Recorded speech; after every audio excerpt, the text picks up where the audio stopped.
ഇത് കണ്ട എൻ്റെ പൊമോഗ്രാനൈറ്റ് 2 വർഷം മുമ്പ് ഒരു തൈ ഇത്രയേ ഉള്ളായിരുന്നു. ഒരു കവറിനകത്ത് കൃഷിഭവനിൽ നിന്ന് കിട്ടിയത് വാങ്ങി കൊണ്ടുവന്ന് അവിടെ തന്നെ വെച്ചിരുന്നു.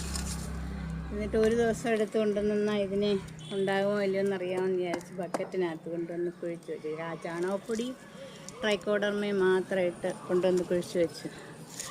അവ എന്നും പൂക്കും. ഇങ്ങനെ ഇങ്ങനെ ഈ ഇതിൻ്റെ എന്നും പൂവ് മാത്രമേ ഉണ്ടാകത്തുള്ളൂ, കായൊന്നും വരത്തില്ല.